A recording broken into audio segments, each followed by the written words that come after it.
நம் வீடும் அமைதியாக இருக்க வேண்டும் என்றால் மிருதுத்தன்மை என்பது ரொம்ப முக்கியமானது.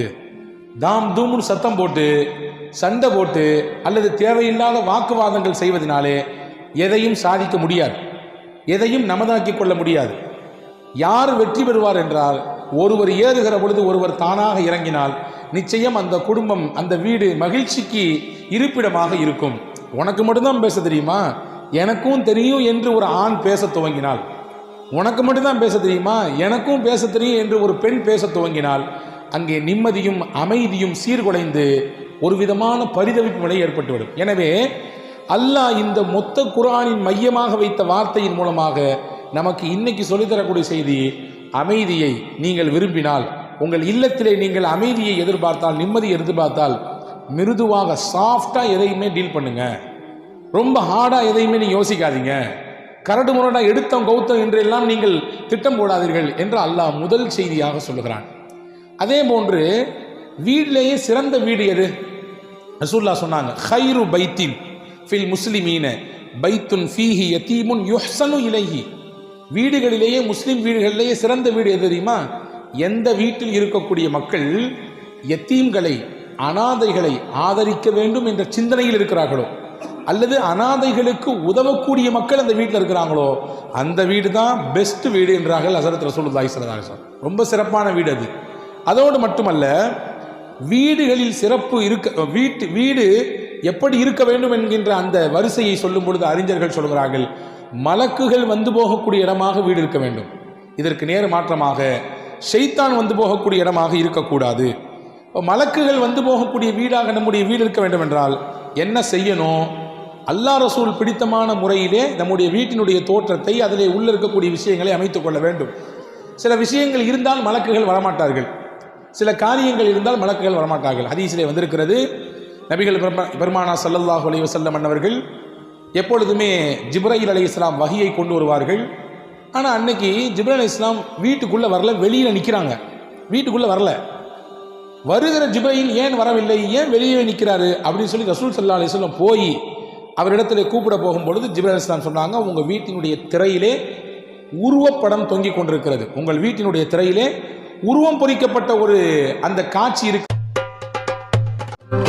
Karim's biryani Paradise at Liberty and catering services, கோடம்பாக்கத்தின் அறுசுவை அடையாளம் இருக்கிறது. லா அதுகுலு பைத்தன் ஃபீஹி கல்புன் வலா சுவருன். எந்த வீட்டிலே நாய் அல்லது புகைப்படம் இருக்குமோ, அல்லது உருவப்படங்கள் இருக்குமோ, அல்லது உருவப்படம் அமைத்த அந்த போட்டோஸ் இருக்குமோ, அந்த வீட்டுக்குள்ளே நான் வரமாட்டேன். அப்படின்னா என்ன அர்த்தம்? ரஹ்மத்தை கொண்டு வரக்கூடிய மலக்குகளை தடுத்து நிப்பாட்டக்கூடிய வேலையை இந்த காரியம் செய்துவிடும் என்று பெருமானார் ஸல்லல்லாஹு அலைஹி வஸல்லம் சொன்னார்கள். அப்போ நம்முடைய வீடு மலக்குகளின் வீடாக இருக்க வேண்டும் என்றால் இந்த இரண்டும் தவிர்க்கப்பட வேண்டும். மூணாவது, நம் வீடு அருள் புரிந்த வீடாக இருக்க வேண்டும். அல்லாஹுவின் அருளை சுமந்து இருக்கக்கூடிய வீடாக இருக்க வேண்டும். அதற்கு என்ன செய்யணும்? ஒன்றும் செய்ய வேண்டாம். ரொம்ப சிம்பிளான முறை. நீங்கள் எப்போ வீட்டுக்கு போனாலும் சரி, எப்போ வீட்டை விட்டு வெளியே வந்தாலும் சரி, ஒன்றை மட்டும் மறந்துடாமல் செஞ்சிருங்க. சலாம் சொல்லிட்டு போங்க, சலாம் சொல்லிட்டு வெளியே வாங்க. இது அல்லாஹ் சொல்லுகிறான், உங்கள் வீடு பரக்கத் பொருந்திய வீடாக மாறுவதற்கு ரொம்ப எளிமையான வழி. ஹஜ்ரத் அல்லாஹ் குர்ஆனில் சொல்கிறான், வைதா தகல்தும் பியூத்தன் ஃபஸல்லிமு அலா அன்ஃபுசிக்கும் தஹிய்யத்தம் மின் இந்தில்லாஹி முபாரக்கன் தய்யிபா. நீங்கள் வீட்டுக்குள்ளே நுழைந்தால் தஹிய்யத், ஒவ்வொன்றுக்கும் காணிக்கை இருக்கிறது. பள்ளிவாசலுக்குள்ளே வந்தவுடன் தஹிய்யத்துல் மஸ்ஜித்னு ஒரு தொழுகும் தெரியுமா? பள்ளிக்குள்ளே எந்த பள்ளியாக நல்லான்னு சொல்றான், போனவுடன் உட்கார்றதுக்கு முன்னாடி 2 ரக்காத், அந்த தொழுகைக்கு பேர் தஹிய்யத்துல் மஸ்ஜித். பள்ளிவாசலுக்கு செய்யக்கூடிய காணிக்கை. உண்டியல்ல காசை போடுறீங்களோ போடலையோ அது அடுத்த விஷயம். ஆனால் பள்ளிக்கு செய்ய வேண்டிய முதன்மையான காணிக்கை என்னவென்றால் 2 ரக்காத் வந்தவனும் தொழுகணும். எந்த பள்ளிக்கு போனாலும் சரி, புதுசாக எந்த பள்ளிக்கு போனாலும் 2 ரக்காத் தொழுகிறது. அதே மாதிரி உங்கள் வீட்டுக்கான காணிக்கை என்ன?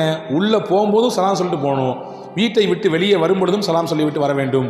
இப்படி செய்தால் உங்கள் வீடு பரக்கத் பொருந்த வீடாக மாறும் என்று பெருமானார் ஸல்லல்லாஹு அலைஹி வஸல்லம் சொன்னார்கள். அதே போன்று வீட்டில் அல்லாஹுடைய அருளை பெற்றுத் தருவதற்குரிய முதன்மையான காரியம் என்னவென்றால், எந்த விஷயத்தை செய்வதானாலும் சரி அல்லாஹுவின் திருப்பெயரை முன்னிலைப்படுத்த வேண்டும். ஹஸரத் ரசூலுல்லாஹ் சொல்றாங்க, ஹதீஸ்ல வந்திருக்கிறது, நீங்கள் சாப்பிட உட்காருகிறீர்கள், எல்லாரும் சேர்ந்து உட்காருறீங்க சாப்பிட்றதுக்கு, அல்லது தனித்தனியாக சாப்பிட போறீங்க. இப்போ என்ன செய்யணும்? ஹஸரத் ரசூலுல்லாஹ் சொன்னாங்க, இதா தஹல ரஜுலு பைத்தஹு فذكر الله عند دخوله وعند طعامه قال الشيطان لا مبيت لكم ولا عشاء. வீட்டுக்குள்ள வரும் பொழுதே அல்லாஹ்வுடைய பெயரை சொல்லிட்டு பிஸ்மில்லா அஸ்ஸலாமு அலைக்கும் சொல்லிட்டு வர்றாரு.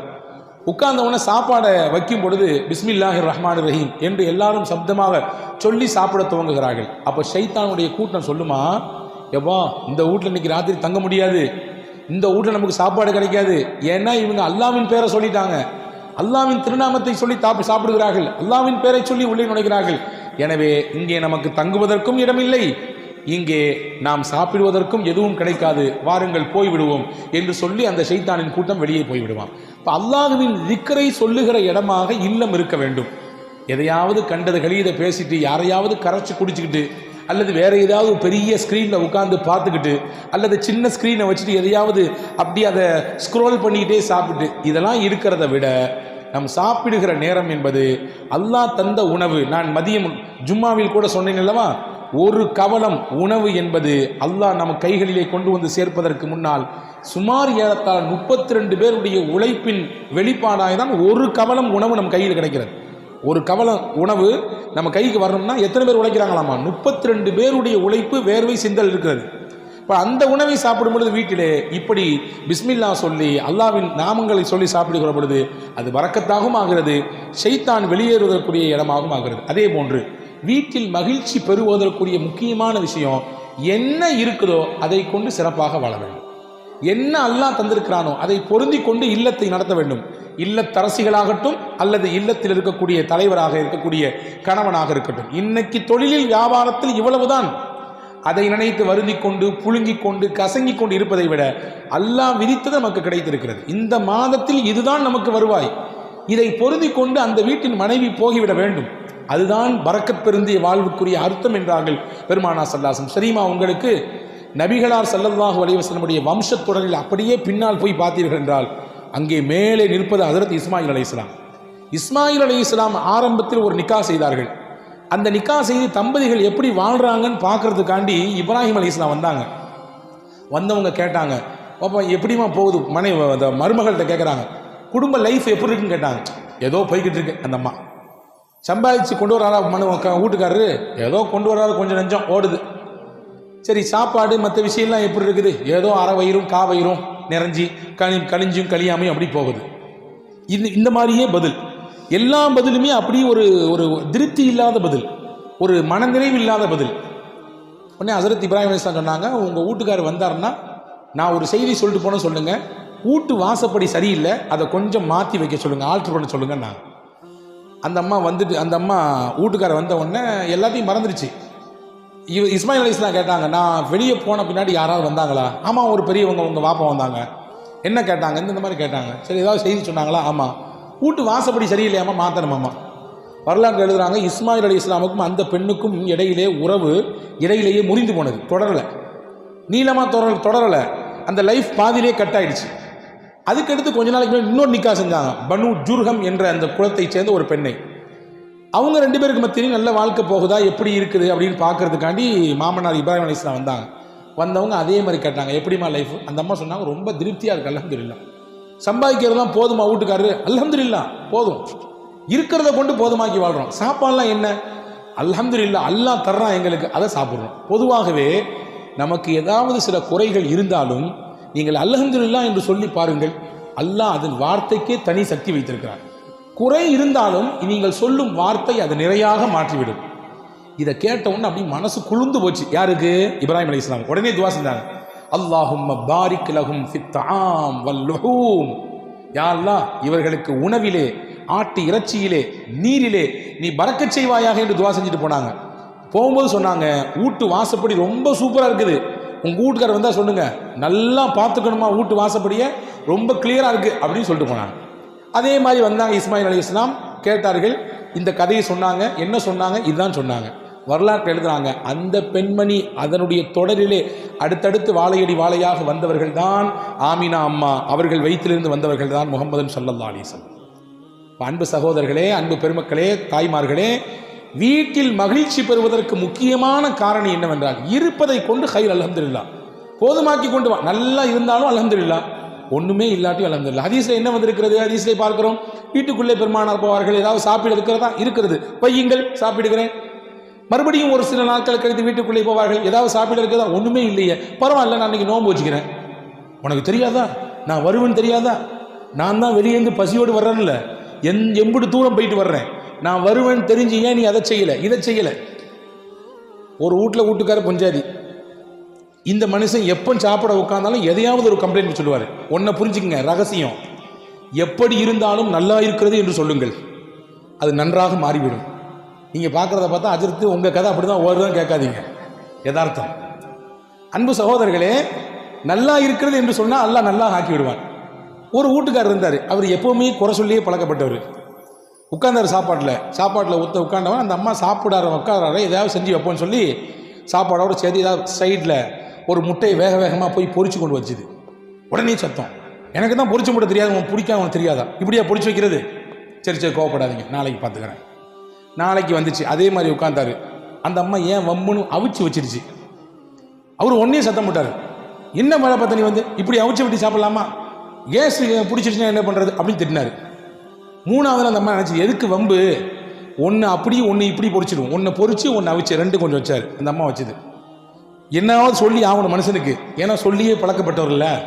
என்ன நீ பொம்பளை, நீ என்னம்மா அவிக்க வேண்டிய முட்டையை பொரிச்சு வச்சிருக்க, பொரிக்க வேண்டிய முட்டையை அவிச்சு வச்சிருக்கிய, என்ன புள்ள நீ அப்படின்னாராம்.